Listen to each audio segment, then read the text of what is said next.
qualifier. He's the #1 seed. That means he's got, on paper at least, it never works out that way, the easiest route through to the final, but our first chance of real racing action. Of course, these two are going straight through to the next round, the second round, round of 16.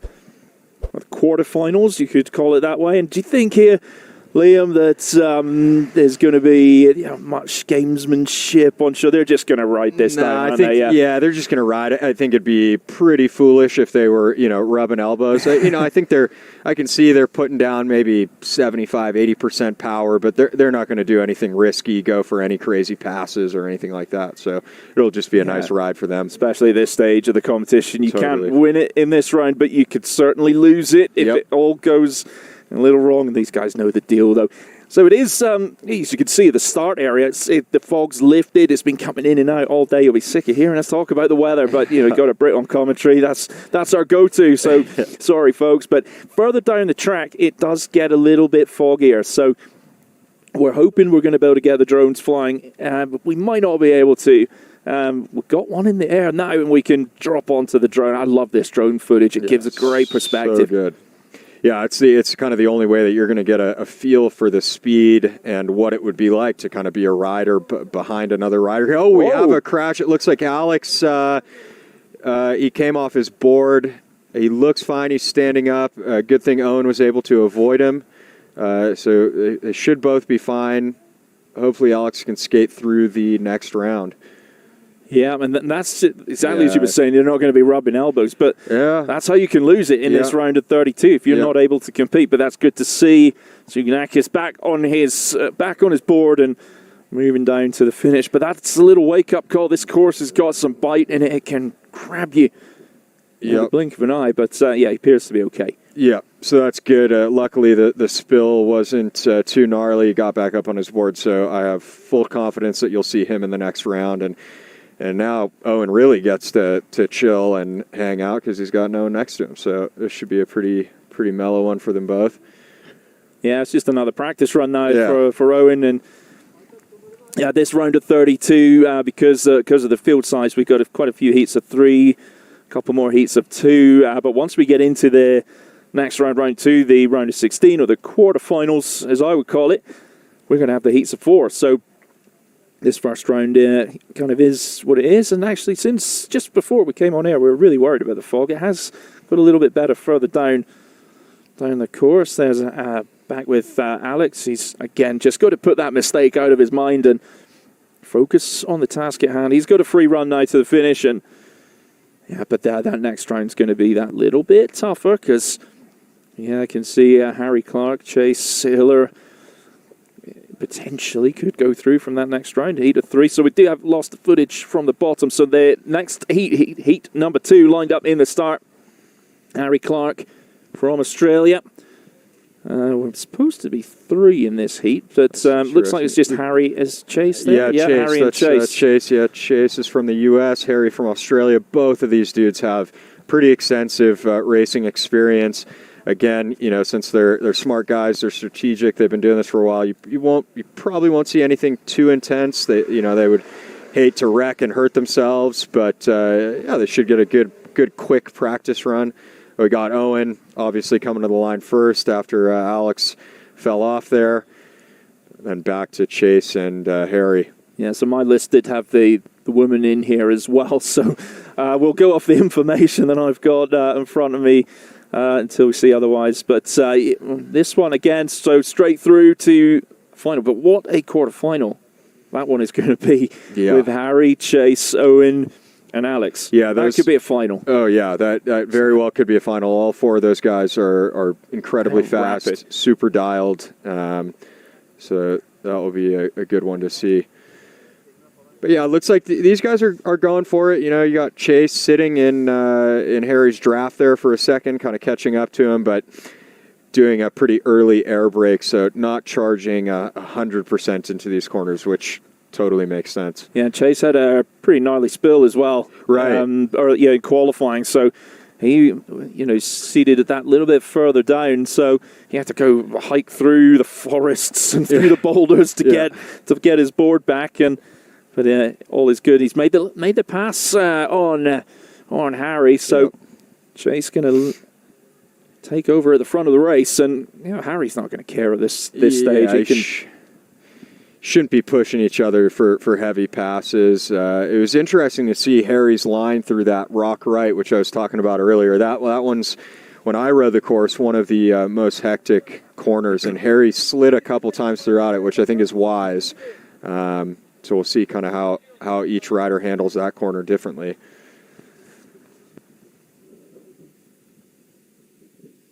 This is a really fun section of the course where it just starts to sweep a little bit and coming out the tighter turns, but you can see this next hit, long left-hander coming up.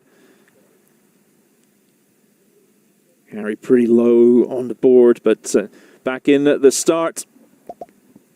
Looks like we were supposed to have Oscar, Yasmin, and Grace, but we've got Grace on the right there. No, it's not. We'll see in a second, but we know that's Jasmine. Yeah, it's definitely Jasmine on the left. I believe that's Oscar on the right. So it is Oscar. Yeah, so Grace maybe. I think she had a pretty big fall as well. Okay. So,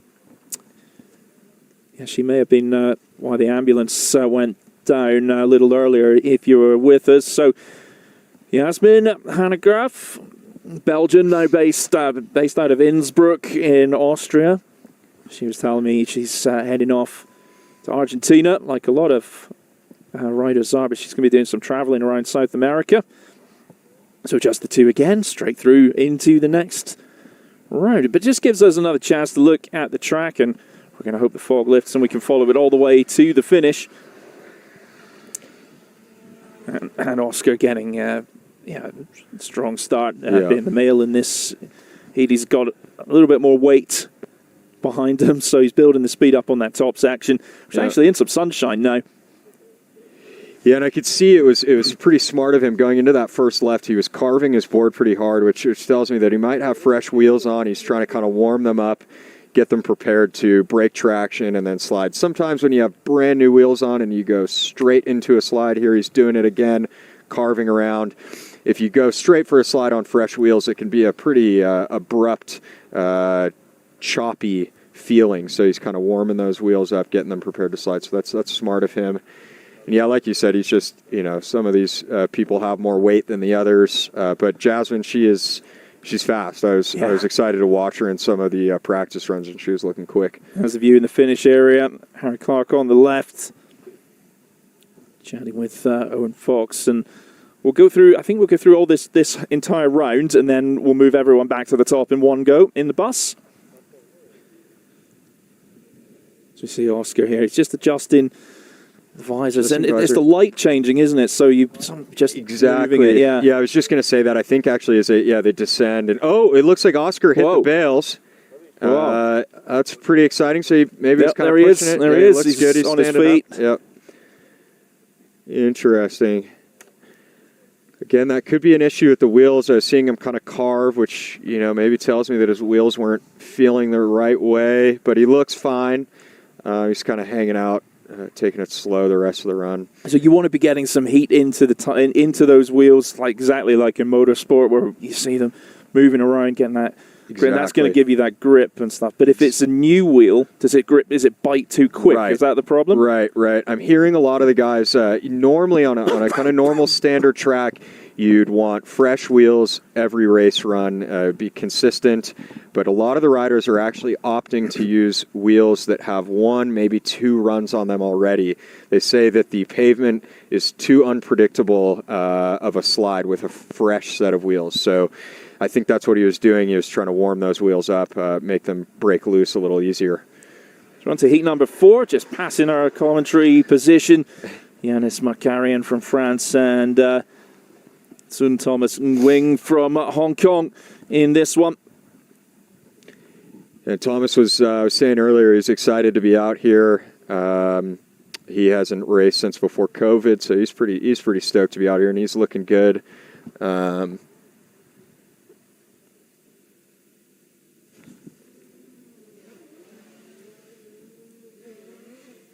Yeah, the visor thing is interesting. That I'm seeing a lot of these guys mess with their visors, and that's kind of telling me that the fog and the visibility is really changing as they descend. It's a bit thicker up here than it is down there. So So they're just kind of trying to get the best visibility that they can on the track. Yeah, I'm thinking there might be some issues with those visors steaming up as well. Could be it. See them just shifting the visor, trying to get some fresh air in there. Some airflow. Yeah. Yep.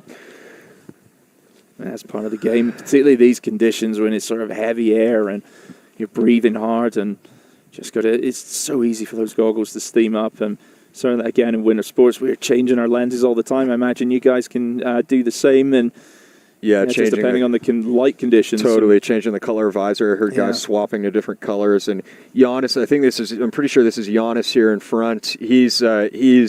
I've heard some of the other riders in the paddock chatting about him, and he seems to be a top contender, and he's looking really solid on this first heat here. He qualified in fourth quickest. Which is quite a nice position to be in here. It gives him potentially quite a good route through in the top half of the draw, top four. First four heats, the winners there would progress through to face each other in the semi-finals. So it's a bit like sports like tennis and stuff, where you split into the top half and the bottom half with how the brackets work themselves out. Yeah, Giannis is looking really dialed here. This is kind of a nice, I think, kind of fast warm-up run for him. So heat number 5, Gregory Schwab and Khalil Hamouri getting lined up again, just the two of them, which is going to be how it shakes down in this first round for most of the heats. Yeah, so they'll get a bye. We had a bit of a false start there. It looks like Khalil jumped the gun a little bit, but that's okay. I think they'll just reset and start him off again. Both of these guys live in pretty ideal areas for downhill skateboarding. I believe Greg is in Switzerland, which is known for its mountains, and then Khalil lives in Asheville, North Carolina, which has some of the best hills in the United States. So here they are kicking off. Based on the kick, it tells me they're not going 100%. Oh, here we got Giannis, I think, coming across the finish line. And then back to Khalil and Greg. They've just passed us at the commentating section. That's us on the left, and that's Little Tent. There's a view in the finish area. It's a little warmer down there. Of course, these guys are not going to be feeling the cold once they get to the bottom, that's for sure. It's one way to warm up. And, we got 3 more heats to go after this one. And the guys will be making their way back to the top. This, of course, the biggest category we've got here. And it's just gone 3 o'clock local time. That time you can see on the top right of your screen is the local time here. We've got a couple of hours to get this done before darkness descends on this volcano that we're on. But there you can see the view just down to the left. It's absolutely stunning. Yeah, so beautiful. So nice to have these drones going. I'm glad the weather's holding off so you guys get this kind of perspective. I got to shout out to the production crew here. They're really working tirelessly to make sure you guys get a good viewing experience. And Gregory is looking solid. I kind of wonder here, as he gets lower, he's rocking a pretty dark visor, and I'm wondering if we're going to see him kind of messing with it like we have the other guys. It's those changes in light, particularly on this course. You go from darkness, a little bit of fog, and then into almost sunshine as well. And that just takes a second or two to adjust the eyes sometimes, and that's always a problem. I know we got Olaf here and Cole Trotta about to start. Both of these guys super solid. Olaf on the left in the peacock suit. He's easy to remember. He's from Norway, so he's used to skating in difficult conditions. And then Cole Trotta from California, maybe not so much on the difficult condition front, but he's an incredibly talented skateboarder that's been doing it a long time. Had a brief, kind of long 4-year hiatus from racing, but he's back. He's been skating the whole time, but not racing for about 4 years. So be cool to watch him compete today. Olaf, I believe, got to do some other races this season, so he's feeling fresh probably. So into the first of these corners here, you can just make it out corner number 1.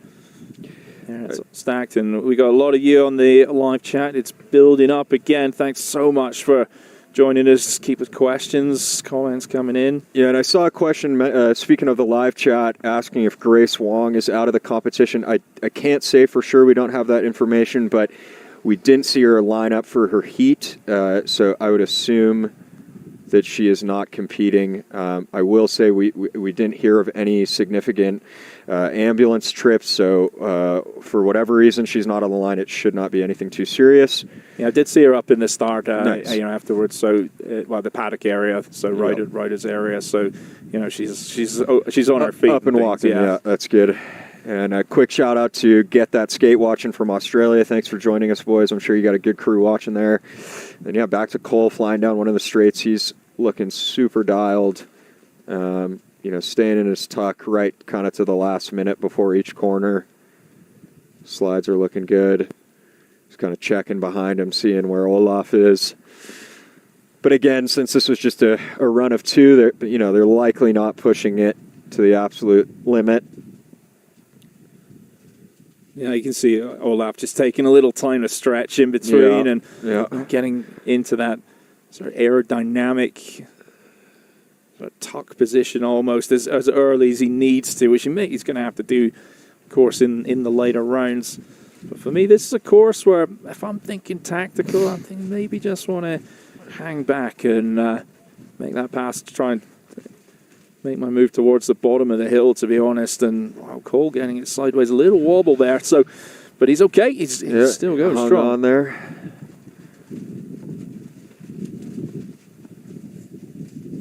Quick shout out to Downhill 254, who's watching from Kenya. Not sure what time it is there, but thanks for tuning in with us. I'm glad you could join. Heat number 7 is in the start. Back lap from the Czech Republic. I think this is Antoine on the right. Yeah.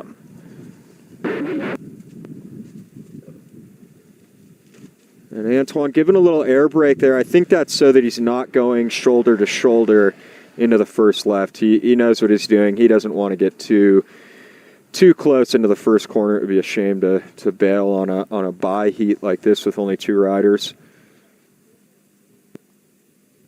There's a lot of drafting opportunity on this course as well, isn't there? It's where these straighter sections are. You can really tuck in behind that rider in front and running that one. Yeah, he hung on to it. Loose. He almost slid off into the bales, but they're having a little chat as well. Yeah, having a laugh about that.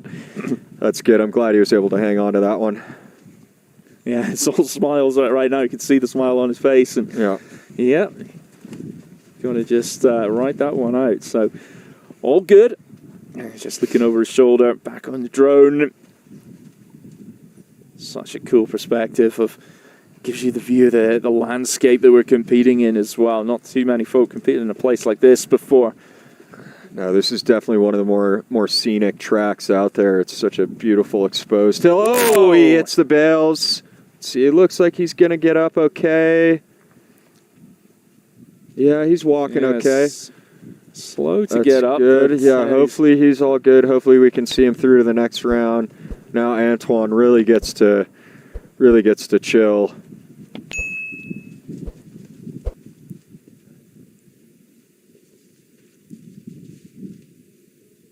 Yeah, we've seen a few go down. Yeah, it's in these early rounds. So when we add 2 more competitors in, this could get a little dicey in places. Last of the round of 32, round number 1, we've got Diego Poncelet and Fabio Mining in this one. Diego is sort of happy to be in second place, just due to how the seedings worked out with the likes of Chase crashing. So, it could work out pretty well for Diego here. Yeah, we were talking a bit. I was talking a bit with Diego on the intermission there, and he was actually pretty happy with where he ended up in the bracket. I think we mentioned Chase had a crash in qualifying, so Chase ended up in last place, which has kind of thrown some of the people for a loop because he's a talented rider, although now he has the slowest time, so he'll get thrown in there at a kind of odd spot, but it should make for something interesting. Yeah, and the experience of someone like Diego is this is all about just getting another feel of this track, and they know the road conditions pretty well by now. It's dry out there. As Liam, as you were saying earlier, this road it does get rid of the moisture pretty quickly. So pretty dry. Yeah, it's really beneficial that this road, the type of surface that we're working with, it dries up quick, and it takes quite a bit to get wet. So luckily these guys have got a totally dry track. Diego's looking dialed. Fabio's looking dialed. I want to give a quick shout out to the YouTube viewers from the Netherlands. We also got people from Nagano and then from the UK. So thank you guys for joining us from all around the world. Yeah, I appreciate you all tuning in. Thanks for following us along on social media as well. Share the link, share the love. Get involved, keep the comments coming in. It's keeping us warm. Yeah. We're feeling the love from you guys because we are bouncing around in this commentary tent, trying to keep moving. Quick shot of the finish area, and then we'll be back on track. No, we've got the final heat. We may have we lost them yet? No, we're still back on with the final heat. We still got shots of them. Although, you know, Fabio, I'm not... Oh, there he is. Okay, good. I just didn't see him for a second. I worried that maybe he had gone off the road. Tom from YouTube, I'm not sure. I honestly couldn't tell you what the temp is on either, but it is...